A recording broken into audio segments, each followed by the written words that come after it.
Hello and welcome to this episode of Weekly Word. Father Ed here, Brother Dominic. Deacon Kyle. and we are sitting in a very important moment in the liturgical calendar, maybe in our spiritual lives annually in the journey, and that is on the threshold of the great season of Lent.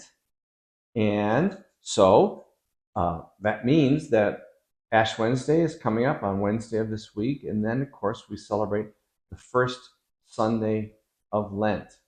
So we're ready to kick off many themes in our conversation. So we have the scriptures, of course. We have the season of Lent. We have probably the most famous or attractive ritual among the Christian faithful, and that is receiving ashes. People are nuts for ashes. People that aren't Catholic, they love ashes. They want to come. So Protestant church is giving ashes now. So there's something very, I don't know, earthy about ashes. So, and we have a theme here at St. Alba the Great this Lent for the Lenten season called Growing a Disciple's Heart. Part of that was born out of the Lenten mission speaker that we're having, who's a nationally known evangelist, Catholic evangelist. His name is John Leonetti, and he's going to offer 2 nights of mission this Lent, Sunday, March 30th, and Monday, March 31st.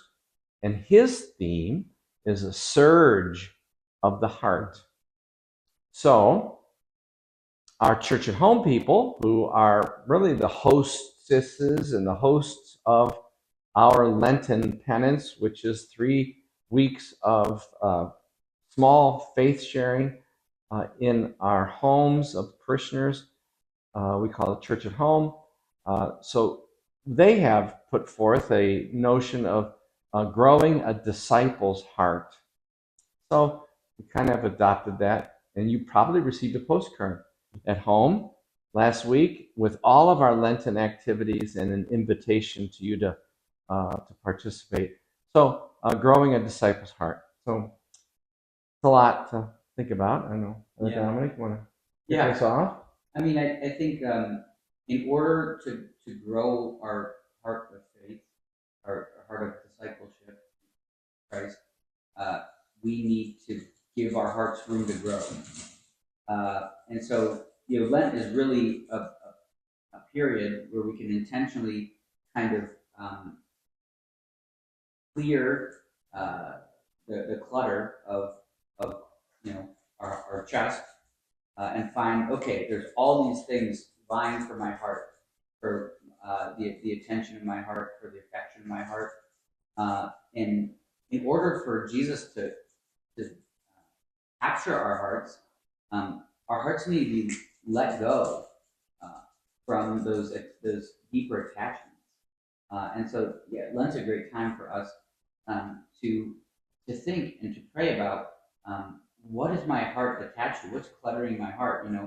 There's plenty of people in the stage of life where our schedules are just clinging on to our hearts. So workaholism is a problem.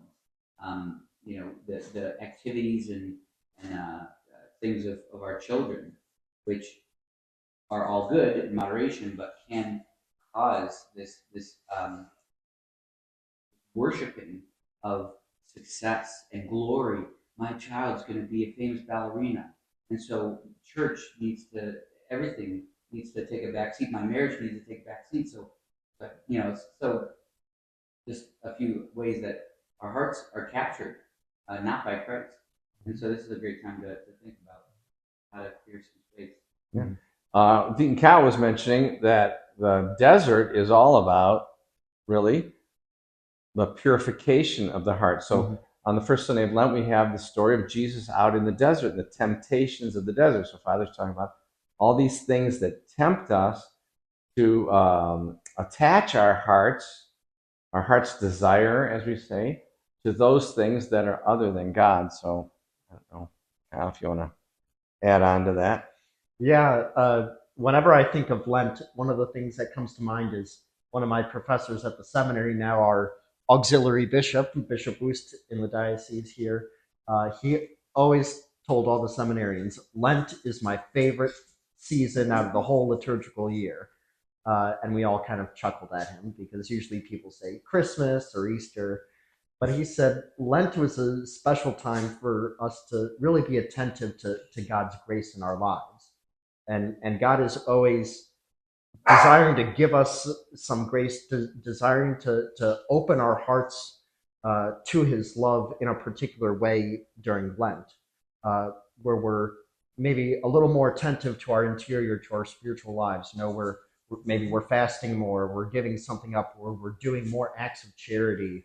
Uh, Even the simple act of not eating meat on Fridays is a way that we empty ourselves of something. We detach our hearts from something, not so that we can just be detached and be floating, not attached to anything, but so that we can anchor ourselves more to Christ, so that Christ can give something new into our hearts, so that the desert that sometimes our hearts feel like can really come to life in a new and profound way.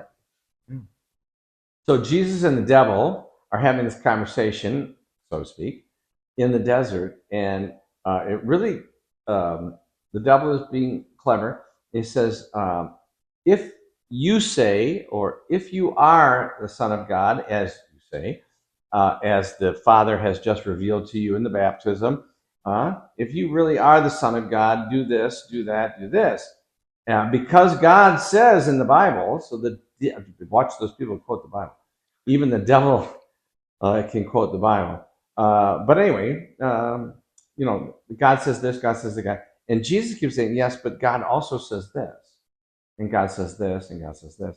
And so, maybe that would be a place for us to begin this Lenten time is, can we reattach our hearts to God's Word? Bishop Michael, that Kyle is mentioning, gave the retreat for priests, and I attended last year. And he said that the one prayer that he says every day, and that I have started to mention it myself, is, Lord, let me hear your word today. Let me hear your word today. So maybe like Jesus and the devil, maybe this Lenten time, we could really take seriously, what is God's word to us? What is God calling us to our hearts? What does God want of us? So maybe it would be a good place, us as a parish, to move this Lenten season. All right. Peace. Peace. Happy